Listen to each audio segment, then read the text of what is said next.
Hello, hello, everyone. Welcome, welcome. And I'll just give a couple minutes for people to join in, admitting people from the waiting room right now.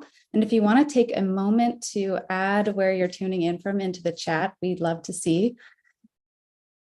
We already have a global audience right here on the screen. We have Rachel, who's here at the GCC, tuning in from the Canary Islands, and Chris Germer, who's in Cambridge, and I am in California. So we're all over the place.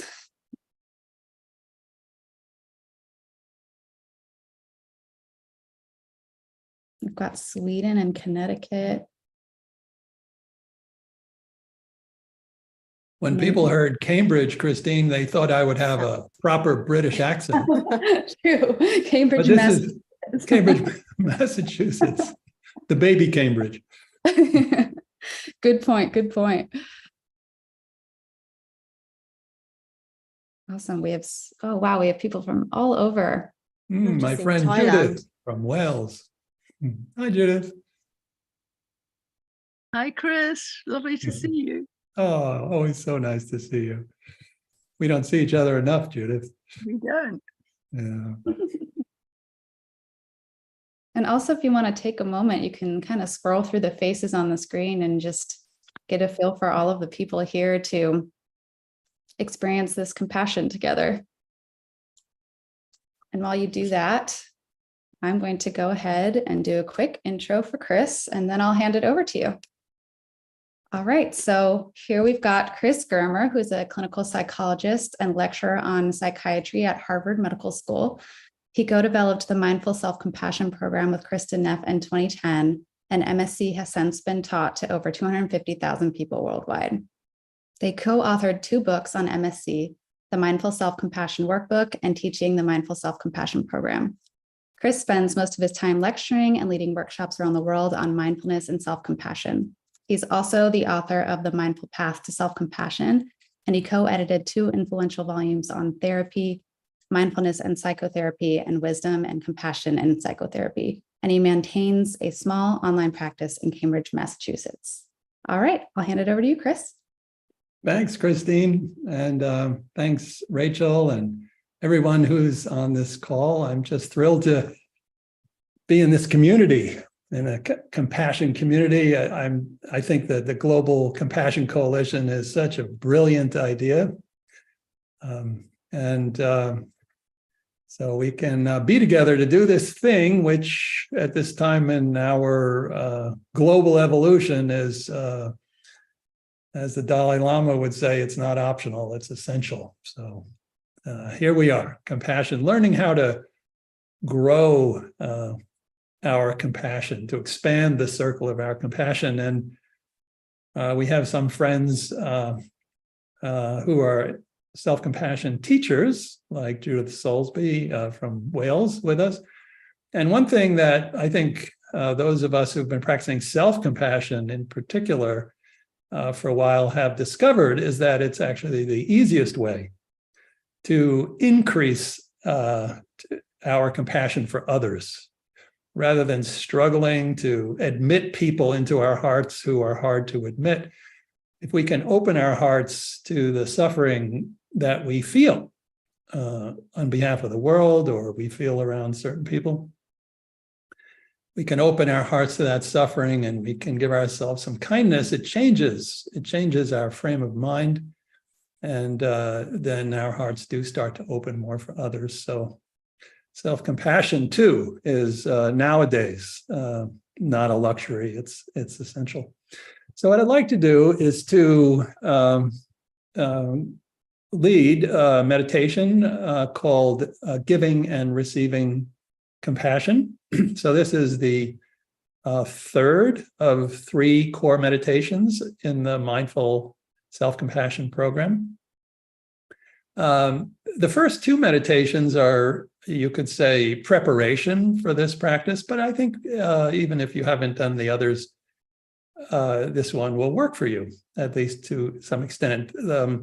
And the first 2 meditations are focusing on the breath, the 3 core meditations of MSc, focusing on the breath. Second is warming up awareness with the intention to bring kindness and compassion to ourselves.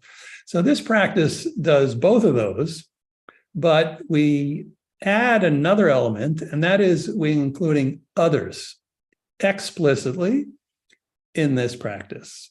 So it's well, why don't we just drop in and see how it goes, and then we'll have a full half hour at the end to discuss your experience, anything that came up for you, and just see how it goes. Okay. So if you could please find a comfortable position that you can be in for, let's say 20 or 25 minutes.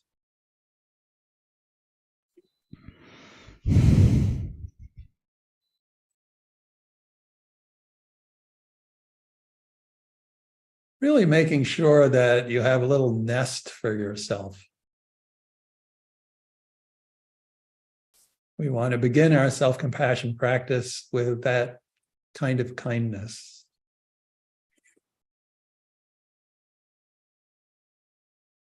Almost as if we're allowing the meditation to happen to us, to allow us to, be meditated, to be cared for, to be loved up. So allowing your posture to reflect that attitude.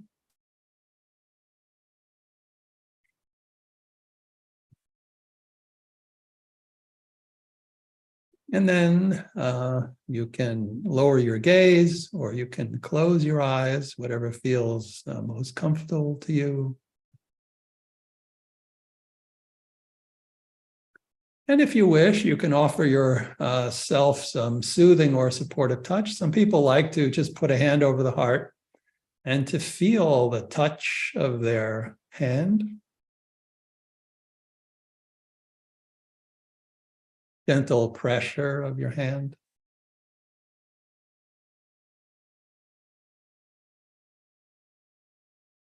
Just taking a moment to notice what that feels like.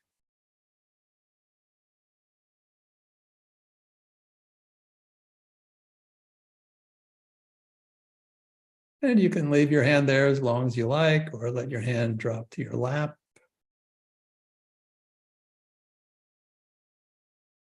And then let's begin by taking a few deep, relaxing breaths. Noticing how your breath nourishes your body as you inhale and relaxes your body as you exhale.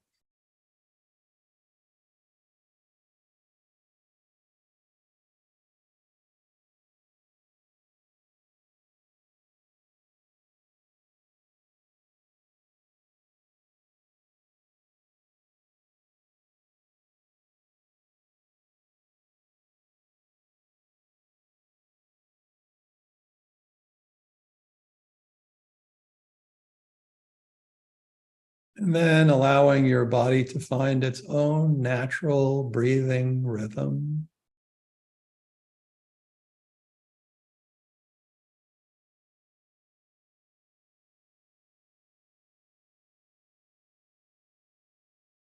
And continue feeling the sensation of your body breathing in and out.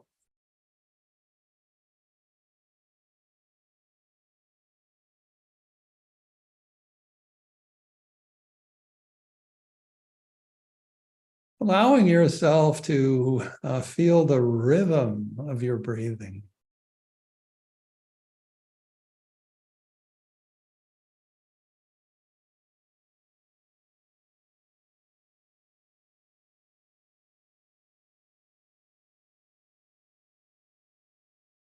If your body wants to ever so gently sway with the rhythm of your breathing, you can allow it to do that as well.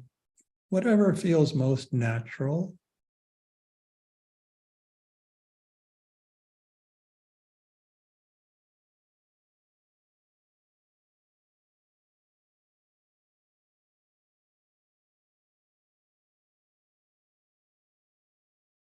Even allowing your body to be gently rocked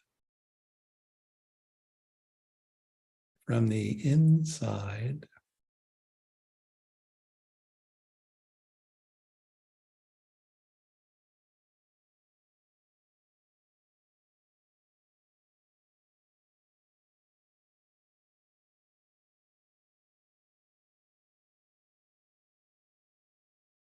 Rocked by the gentle rhythm of your breathing.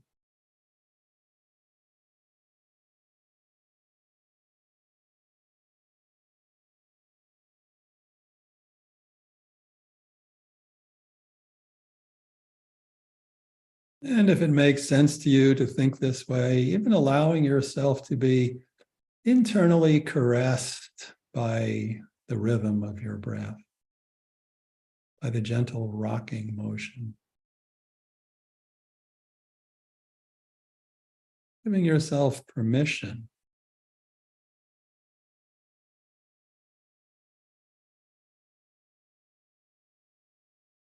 to be rocked and caressed by your own breathing.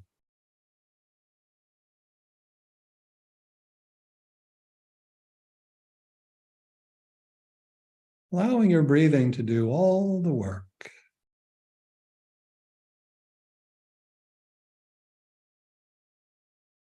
Just savoring that gentle caress.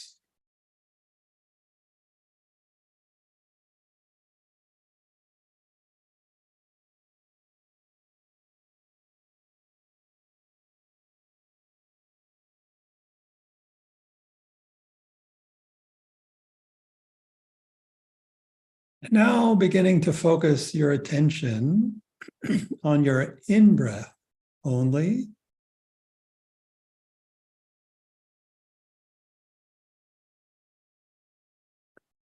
Feeling your body breathe in one breath after another.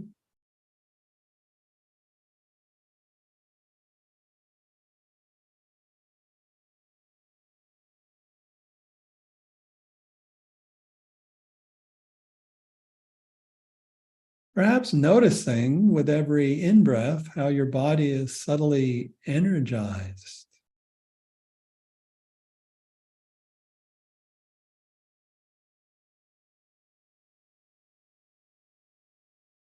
How you get a little lift with every in-breath.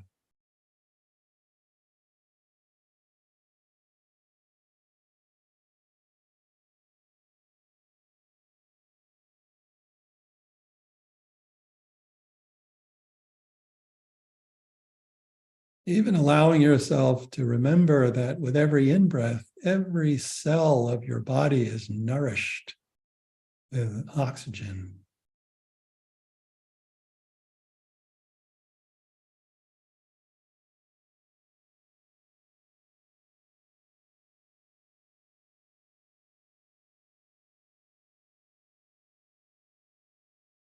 And if you like, as you breathe in, breathing in kindness and compassion with every in-breath.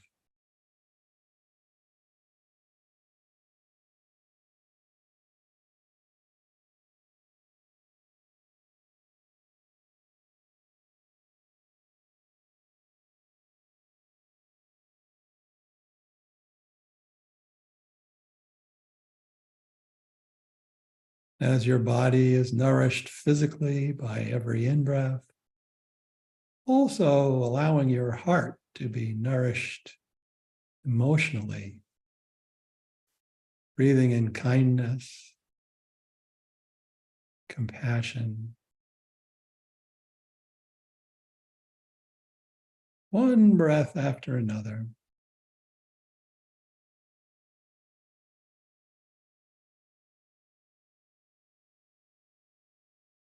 In whatever way seems most natural to you. You can breathe in light or warmth. You can breathe in a smile. You can breathe in the words. Felt sense, nourishing your heart. One breath after another.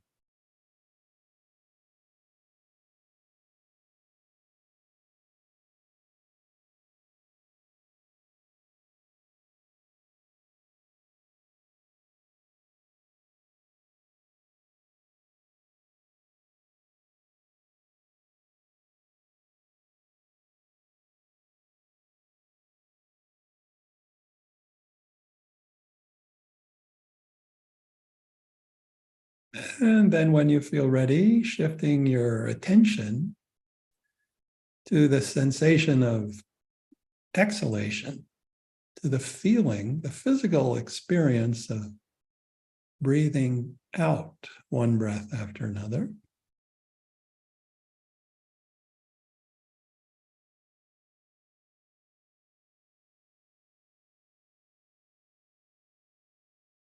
Just noticing what that feels like to exhale.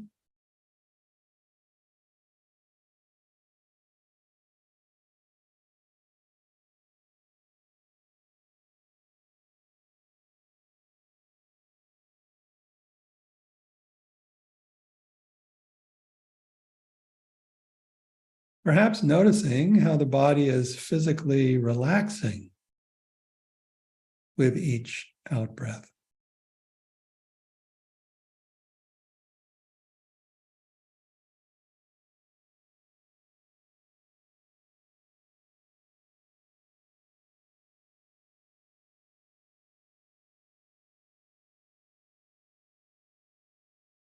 Even taking a moment to savor or to enjoy the relaxation that comes with each out breath.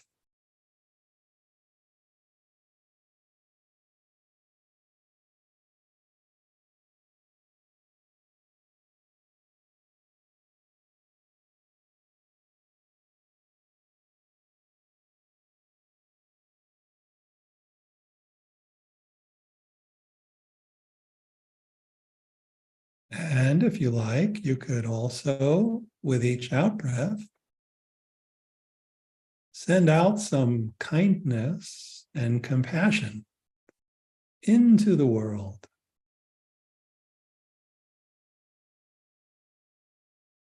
One breath after another.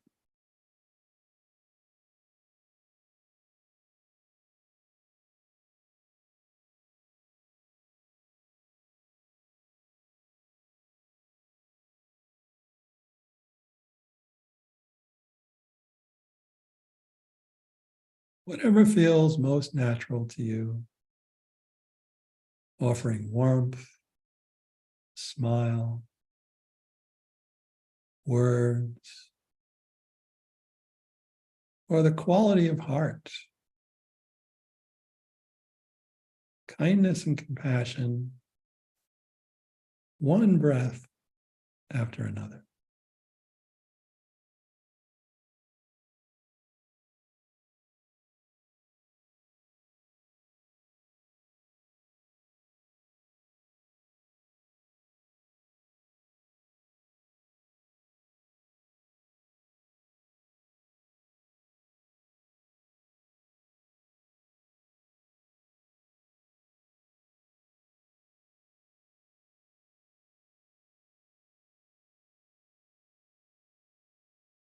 And now gently becoming aware once again of the body breathing both in and out. The gentle rhythm of inhaling, exhaling.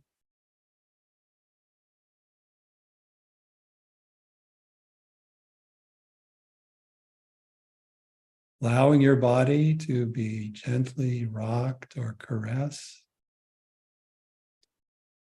by this endless movement.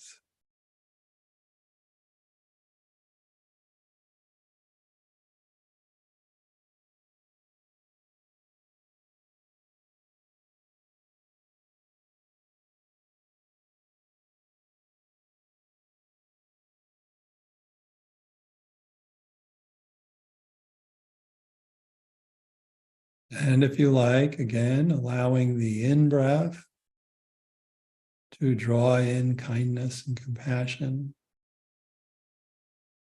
allowing kindness and compassion to flow out with the out-breath.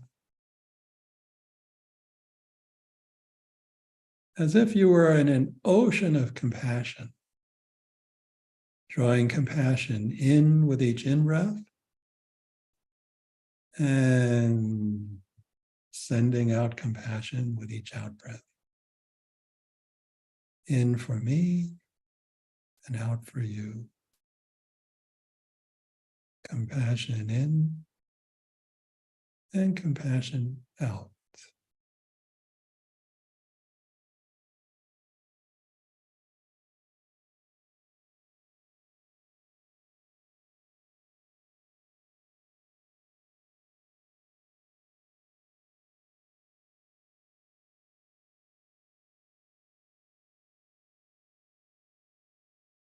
In this way, allowing yourself to be held, allowing yourself to be gently rocked and caressed.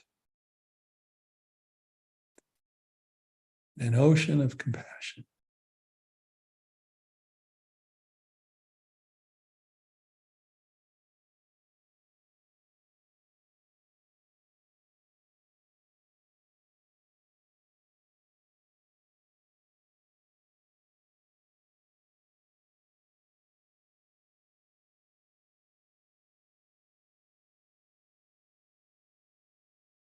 And now, finding just the right balance at this moment of time for you, balance between breathing in for yourself and breathing out for others.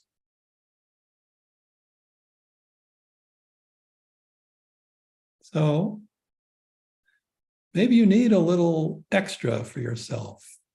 Maybe this is a difficult time and you need more kindness and compassion. So seeing if you can just give that to yourself as long as you need to. That is, allowing your attention just to linger with the in-breath as long as it needs to. Feeling your body be nourished with every in-breath. Nourishing your heart with love and kindness and compassion with every in-breath. Just lingering with the in-breath as long as you wish.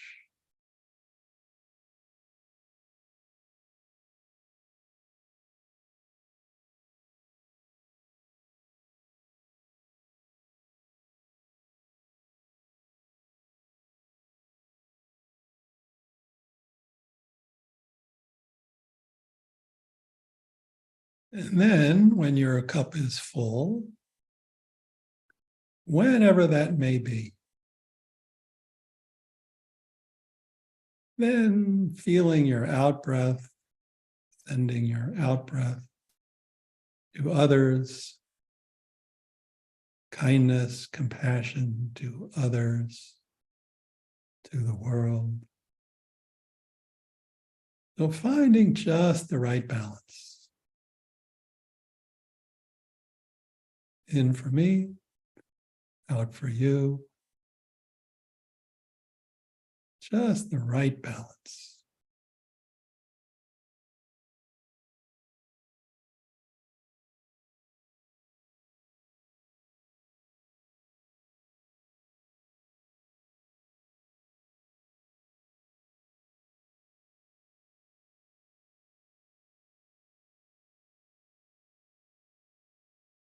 Allowing this practice to be as easy as possible. Allowing your body to tell you how much to breathe in for yourself, for others.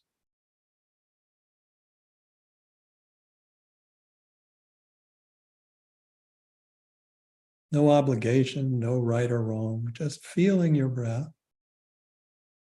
Allowing yourself to be immersed in an ocean of compassion. Breathing compassion in as much as you need it.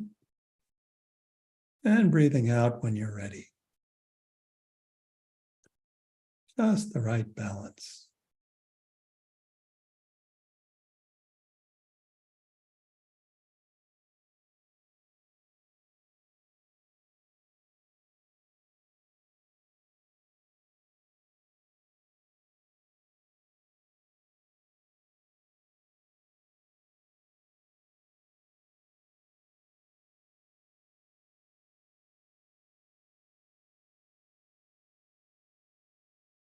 Giving yourself permission to enjoy this endless flow,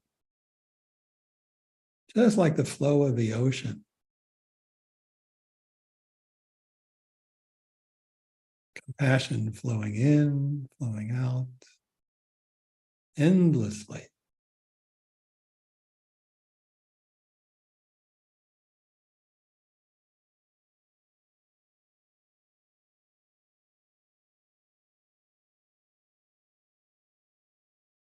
Allowing yourself to be gently rocked and caressed in this ocean of compassion.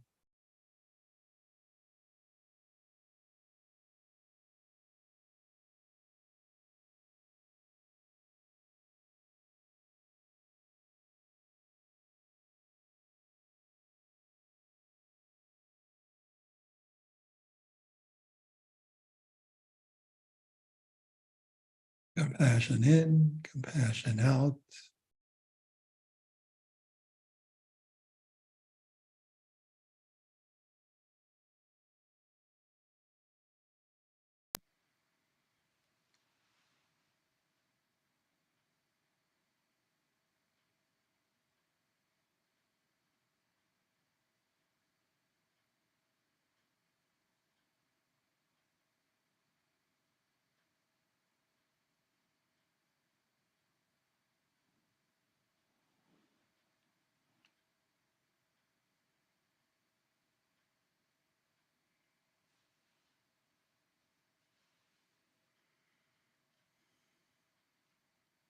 Giving yourself permission to be nourished and internally caressed in an ocean of compassion.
And now beginning to release the practice.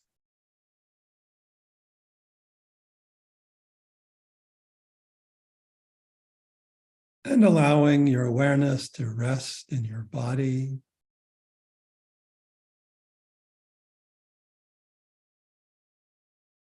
Nothing to do, nowhere to go.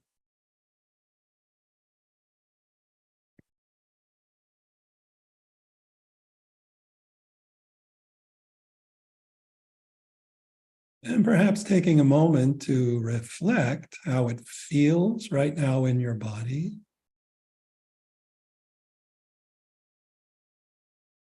How does your body feel?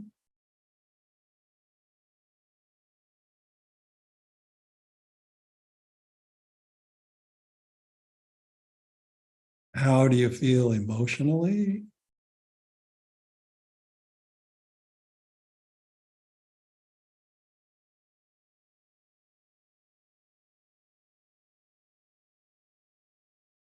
Seeing if you can allow your experience to be exactly as it is.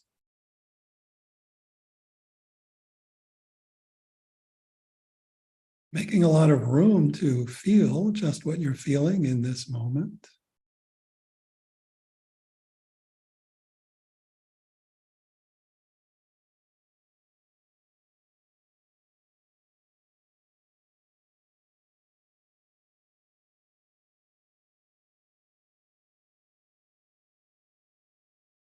allowing your experience to be just as it is.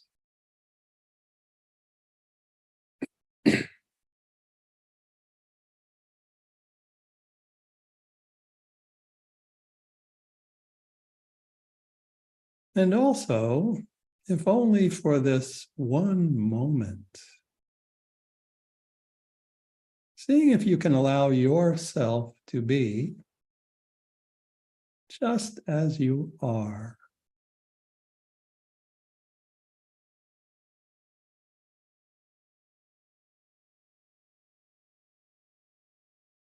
If in this moment you can allow yourself to be just like this.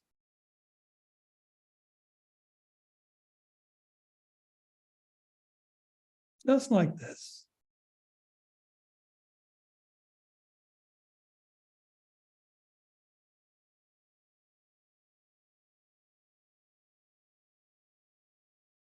And then when you're ready, only when you're ready, when it feels just right for you, please begin to gently open your eyes.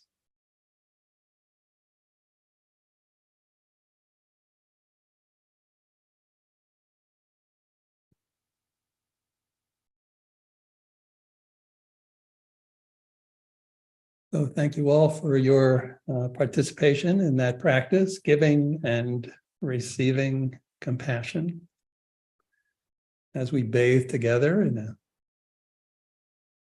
ocean of compassion in our little community. And now we have a little time for discussion. I think first, I would love to hear from Christine and from Rachel what you may have noticed, what you may have felt, what you may have experienced. What was that practice like for you? Yeah, thank you so much, Chris. I just first want to say thank you. For me, it's 9:30 in the morning. I'm in California, and I just have to say this is maybe the best way to start a Monday morning.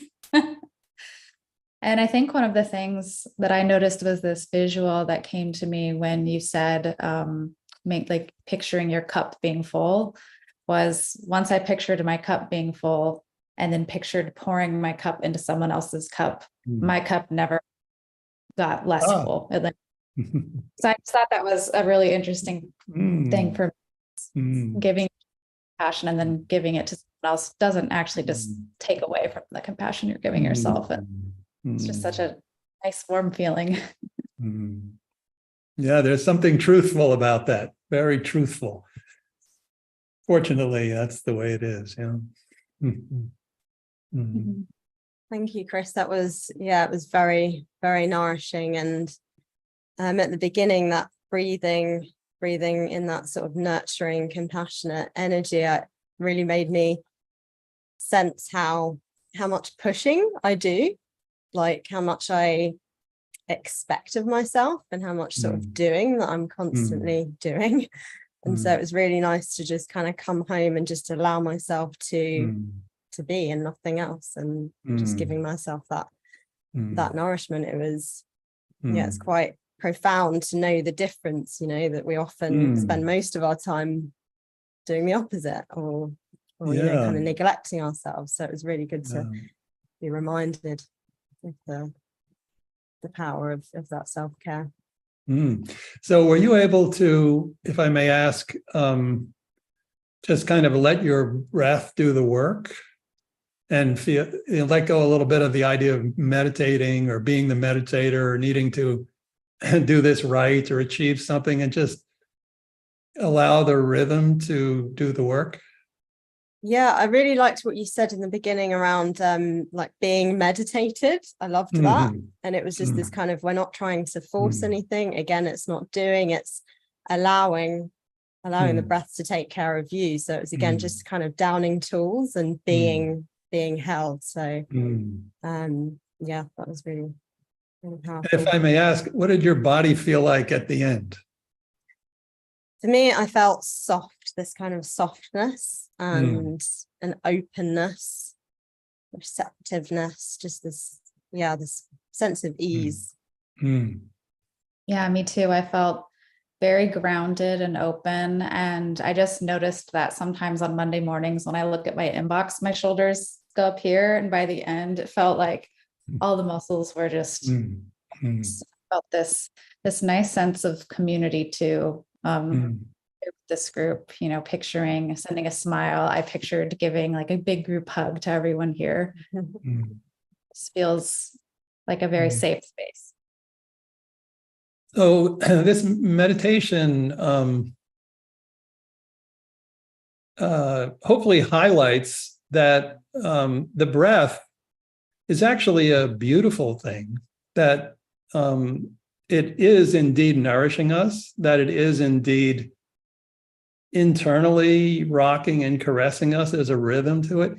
And in our minds, we could be racing around and, fending off, threats. But all the time, our breath is actually nourishing us and comforting and soothing us inside. And so often when people think about breath meditation, it's kind of a task and you want to kind of like tie your attention to the stake of the breath. But it's actually, I found, way more helpful when we can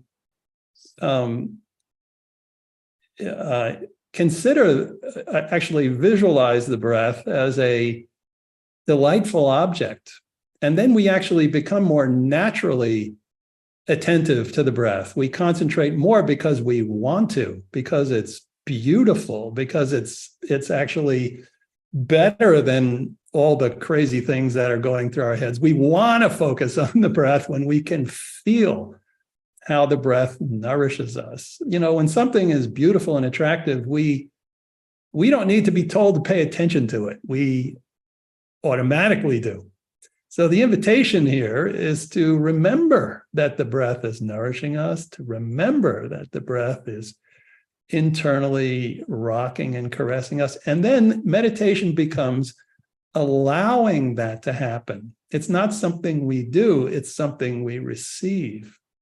We allow it to happen. We get up in the morning to be loved up.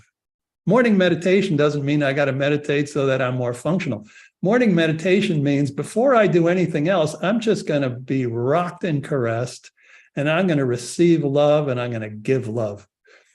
And actually, we don't even need to do it. I'm just not going to get in the way. The body will do it. So that's the invitation of this practice.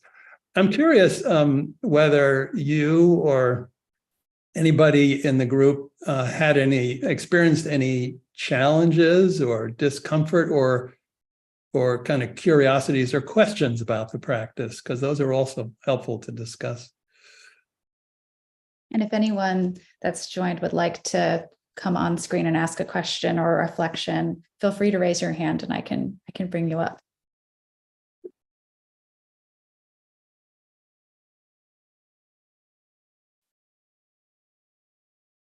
I see one from Diana. Here we go. I think one of the challenges that I noticed was just how busy my mind is. And it's also what I loved about the practice. That, I really resonated when Christine said she wakes up and checks her email and can feel that her shoulders moving up to her ears, that wearing them like earrings I'm familiar with. And, it strikes me just how much of my day I'm spending thinking, planning, organizing, deciding, doing, and how lovely it is to just come back and turn my attention to what's happening inside and in my body, and how lovely it is to just have that wherever I go, right? That it's always there if I stop and pay attention to my breath. And so I really appreciated that part of this practice. Yeah, so it's really a constant companion. In fact, when we're most distracted or disturbed, that companion is available saying, hey, spend a little time with me, right? Yeah. Yeah. And how did your body feel when it was all over? If I may ask. Oh, mine? Yeah. Definitely Well, it's definitely better. It's definitely more relaxed. I feel more connected and more whole. What I would also say is, I'm kind of a little jittery, just I Mhm. have some pressing things that I'm having to work to kind of keep in the outside of my mind to be able to protect this time right now. Yeah. Yeah. So Well, better, yeah. but it could be Thank better. you. Yeah. Well, thank you for that mindful awareness. I got this and I got that. And for now, I'm going to pay attention to this. And after that, I'll pay attention to that. Yeah. Thanks, Diana. Let's see, we have Jane here as well. Well, I'm totally thrilled to be online with Dr. Germer. So thrilling after all these years. But I was only able to join the call after the meditation. So my question is, I'll pay attention to others who ask questions, but when can I get this wonderful meditation so that I can hear what everybody's talking about? Great question. I can answer that one. So this one is actually being streamed to YouTube right now. So it'll be available on the Global Compassion Coalition YouTube immediately after this ends. And we'll also send an email out with the link. I thank you so much. That's very kind of you. You're very organized. I appreciate that in a scattered world. Okay. Also love the flower in the background. It's Yeah, so I was beautiful. about to say the same. Thank you. Thanks, Jane.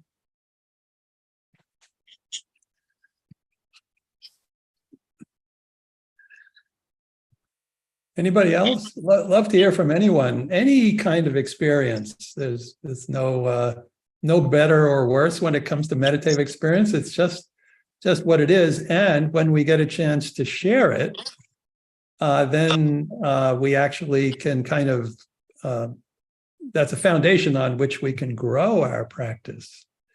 So we'd just love to hear whatever you experience. I see a comment in the chat that says, I was sleepy, and the more relaxed, the sleepier I got. Yeah. Yeah. So most of us are sleep deprived. First it was electricity that kind of wrecked our lifestyle, and now it's information technology. We are, constantly engaged. Our attention is constantly engaged. So when we disengage from the world, the body says, now I can do it. And we sleep, We really need to allow ourselves to sleep when we're meditating. If we get really sleepy, the idea of just sort of fighting it and meditating in this day and age doesn't make much sense. If you're sleepy, let yourself sleep. And then when you come out of sleep, if you have the time to do this, then meditate, We want to really honor the wisdom of the body in this information age. Thanks for pointing it out. Hope you let yourself sleep, whoever made that comment. Yeah, I noticed that when I fall asleep while I'm meditating, sometimes it's deeper sleep than I'm getting when I'm actually trying to sleep. So yeah. Dream state is not necessarily a comforting state, but if we can disengage from which we cannot do in sleep, if we can disengage again and again from the disturbing thoughts we have and experience the rhythm of the breath, we will get deeper rest. So I see Joan and Anna, and for why there, Marta from Switzerland had a hand up, but then it went down. Love to hear from you as well, Marta. So Joan, what's up? Well, I want to thank you so much, both you and Chris, or Kristen, because I live in a senior community in Berkeley, California, with 150 other seniors, and we're a diverse community of many different kinds of people. And I've been using the workbook, the wonderful workbook that you have, and sharing that with a group of people. And I used to be a professional, but I'm now a peer, so it's a peer group. And I just want to thank you, because people just going through that book and the exercises I have seen changes in people, myself, of opening up, talking about things, their vulnerabilities that they never, I don't think, talked about very frequently before. And these are people like up to 95. Oh, I'm so touched by what you're saying, Joan. It's I'm glad this totally- is recorded. I have to share this with my colleagues. You know, we always need a little inspiration like that. Well, I can give you so much. I really, really appreciate from my own perspective and taking your courses and then sharing the workbook with them. And I'm just hoping that when you do these other courses that you'll have a workbook as well, so that people who won't be in a position to take the courses can use the workbook like we're doing. Yeah. So, Joan, another opportunity is the Center for MSC has what they call circles of practice groups, and these are free, and they're 2 or 3 times a day, where people gather from all over the world to practice and discuss self-compassion. It's pretty exciting. So you can share that with your community if you like. You can hear about it through the Center for MSC, centerforms.org. I'll look it up when this is over, and I'll share. Thanks so much. We have a meeting today. Thanks so much for your practice and your kind words, Joan. Really appreciate it. Definitely. I may have found the link and put it in the chat. If that's helpful. Thank you. Thank you. Of course. And I'll bring up, let's see here. Then we have Anna. Yeah.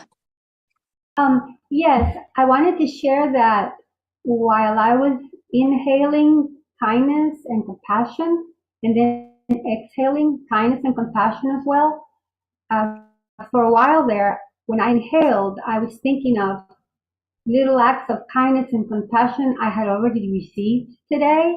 Oh. And I brought to mind kindness and compassion I had been able to give away today.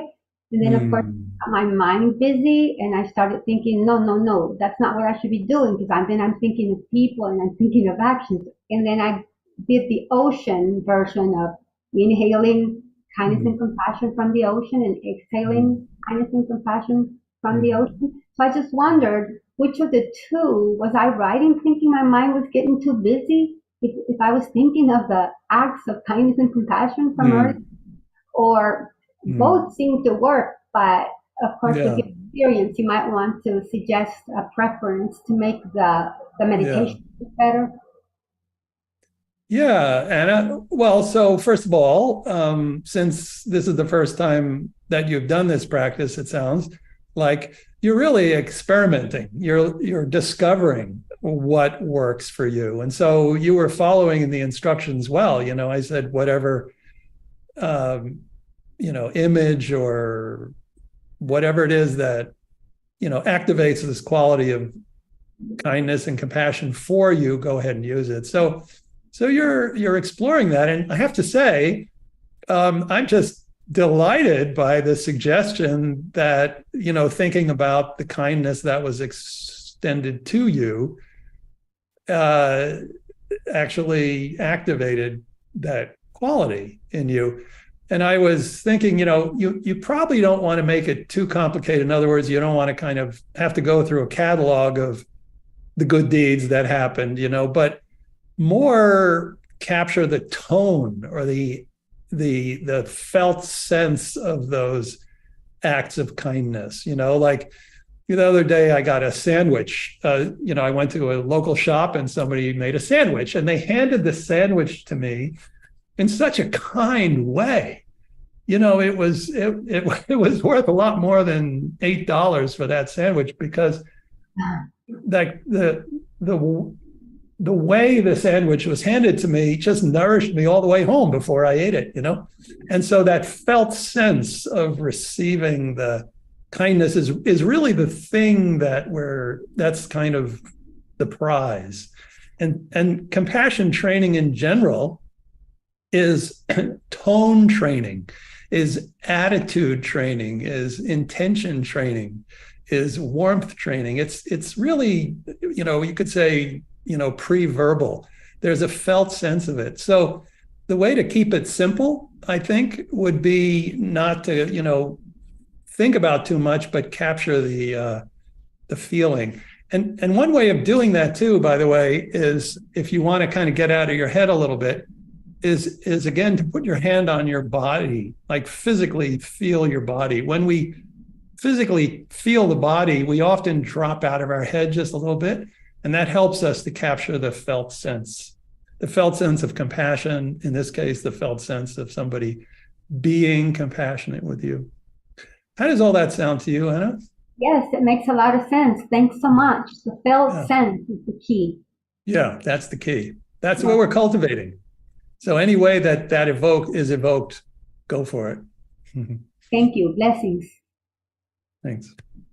I noticed a few comments in the chat. We have one from Sandy that says, what do I do with the thoughts that are not appreciative of others? How can I offer compassion to those who I so disapprove of? So that's a great question. And that's why we have this balance thing.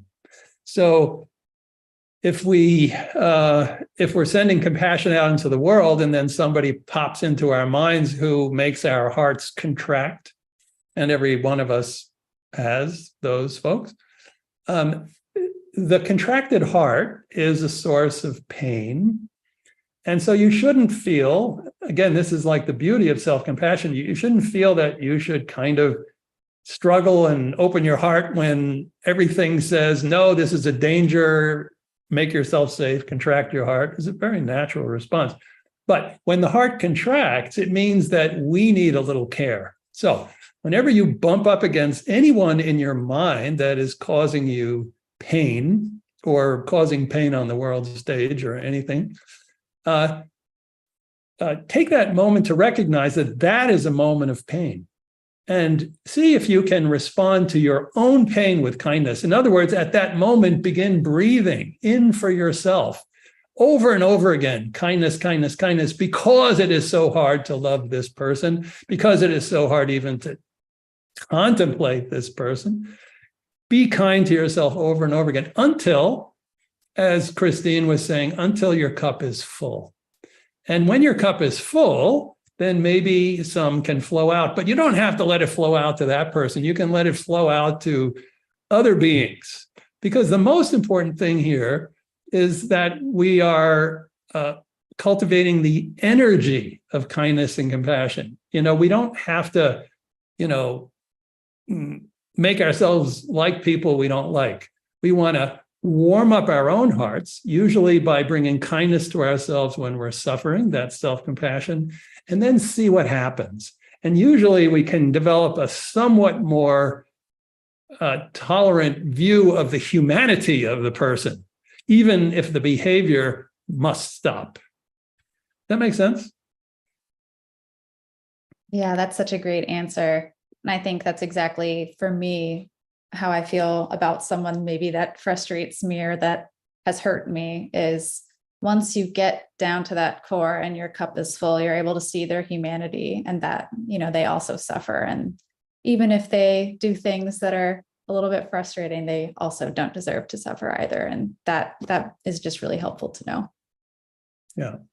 Yeah, I also found that really helpful, because sometimes I find myself in those situations with those perhaps more difficult people, find myself kind of judging myself and being like, you should be compassionate. And there's this kind of extra layer of stress. I think actually just recognizing that there is some of your own suffering that perhaps needs some care before you're able to extend that. So it's really helpful. And when we think you should be compassionate, that we need to just slightly change the language. And that is, in this moment, I need to be compassionate with myself.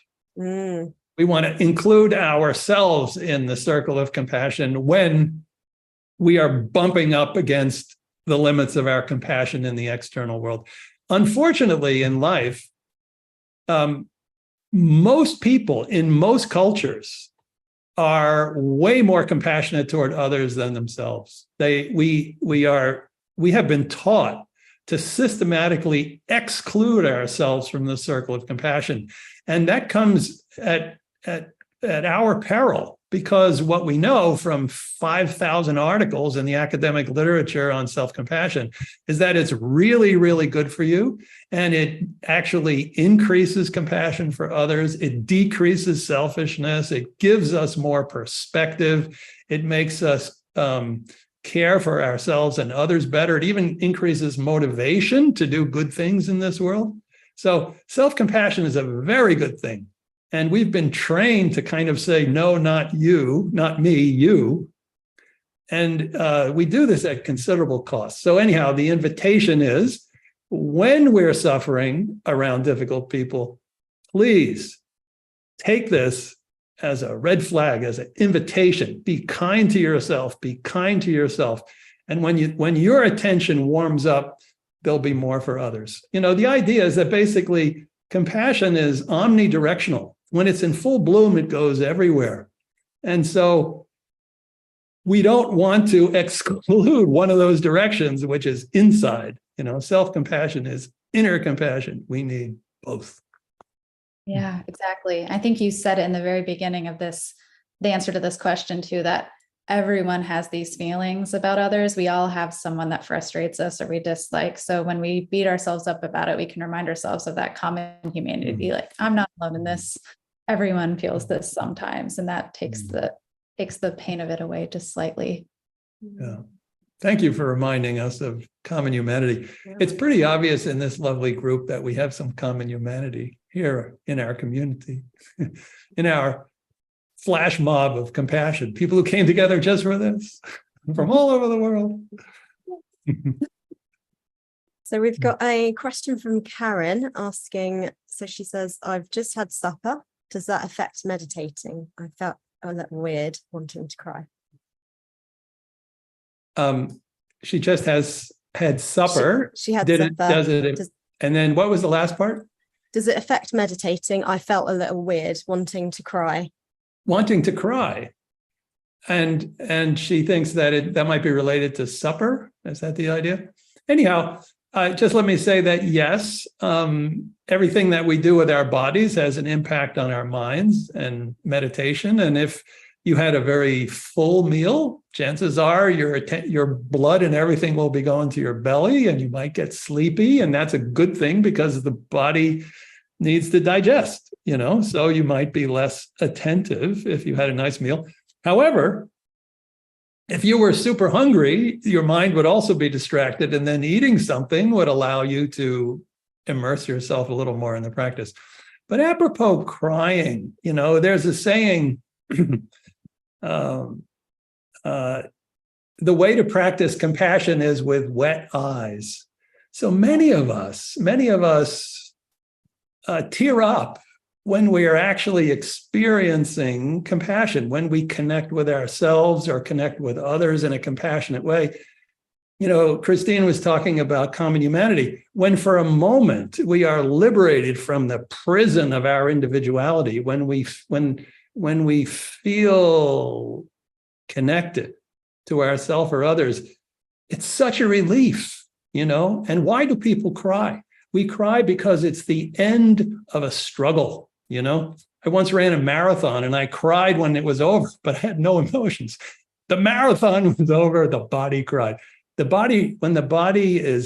a struggle is over, the body relaxes and tears flow. So this is a really good sign that there were some tears. Who knows if it's related to dinner or supper, but you should know that it's quite possible that you will cry for no apparent reason when you're experiencing compassion, either from a person or toward a person, but that momentary liberation from separateness is an invisible problem that is solved temporarily by the experience of compassion, and tears flow. Wow. Beautiful. So Jeffrey has a lovely comment. Thank you, Chris. It's been very inspiring. I learned that compassion is threefold: giving, receiving, and sharing. It becomes a challenge when one is unwell. I realized how important it is to be healthy. Oh, yeah, thank you. But even like, let's face it, none of us are well. Sometimes we're less well than others, and some of us are less well at certain times than others. But we're all suffering. We're all not well. And and we're also whole. They're both true. But I guess the radical invitation of self-compassion is that in no matter what state we are, we may have an idea of, I need, in order for my heart to be open, I can't suffer. And this is indeed the case. But I mean, the less we suffer, the more our hearts can open to others. But when we're suffering, if we can allow our suffering to be an invitation to self-compassion, our hearts will naturally open to others. So please don't consider anything that happens in this world to be an obstacle to compassion. In fact, suffering is the invitation to compassion. And compassion is alchemy, In other words, compassion is love plus suffering, but it's mostly love. So when we can actually remember to wrap our suffering in loving kindness, it's transformed. It actually, compassion is a positive emotion, and it's an energizing emotion. So it's a most remarkable thing that happens, that when we can remember to wrap our suffering in loving kindness, i.e., have compassion, it gets transformed. It doesn't mean if we have, knee problems, the knee problems will go away, but the experience of suffering from the knee problem will definitely change through compassion. Thank you. And I noticed that we are at time. We do have one more question, so I thought I'd ask to see if we have just another minute or so. Sure. We can wrap up. So this one is from Sarah. It says, let's see here. I've made this kind of practice sometimes, and it always is so nurturing. But this time I connected with a feeling that is recurrent in this moment of my life, which is boredom. And that stops me from experiencing kindness or compassion. Is there any advice you could give me about this? Thank you so much for your time and generosity. Oh, that's such a great question. So boredom, what is boredom? When I was a clinical psychology grad student, I had a professor who said, boredom is trying not to feel. Boredom means that we're putting a lid on something that we don't want to feel. Boredom also could be that we are doing something that we don't want to be doing. So boredom is an invitation to ask, what is your heart's desire? What is it that you really wish to be doing? And seeing, in other words, what are your core values, and seeing if we can orient ourselves to our core values. So boredom itself is an invitation to living a more meaningful life, right? So when we start to meditate and we get bored, inevitably, and by the way, there's a Zen saying, if you're bored for 1 minute, try 2. If you're bored for 2 minutes, try 4. If you're bored for 4 minutes, try 8. Eventually, you won't be so bored anymore. But the idea behind that is that there is something cooking that you may not want to feel. Starting with the feeling of boredom. So when we feel boredom, this is not a problem. Boredom is an actual experience. So we want to open to the feeling of boredom, naming the feeling of boredom, making room for the feeling of boredom. And eventually we'll notice what it is that's cooking behind that sense of boredom, behind that holding downness. What is actually the energy or the more vital thing that is demanding attention, that if I can make room for it, I will know and will actually then motivate me to live a more meaningful life. So please, let's begin to consider the possibility of boredom as being, vital energy that needs to be, has a secret that you would like to include in your life. I like that. Boredom doesn't have to be a bad thing. And I think we can end on this beautiful comment from Claren. As a sensitive, emotional person, my heart was filled to overflowing with compassion and love for humanity. And I cried some tears also, tears and compassion together. Thank you, Claire. Thank you all. And thank you so much. Rachel, Christine. Thank you, Chris. Thanks everyone for coming. That was amazing. Mhm. Thank you. Mm. And I hope you guys can carry all of this compassion with you for the rest of the week. Mm. And I will go ahead and end the Zoom in just a second. I'm going to share in the chat. We have another event happening tomorrow, a panel on AI and mental health. It's a really interesting topic. So I'll put a link if anyone's interested. But thank you again so much to everyone for taking the time on your Monday to just practice a little bit of compassion with us. And we'll send out the recording to this soon as well. Thank you again, Chris. Thanks.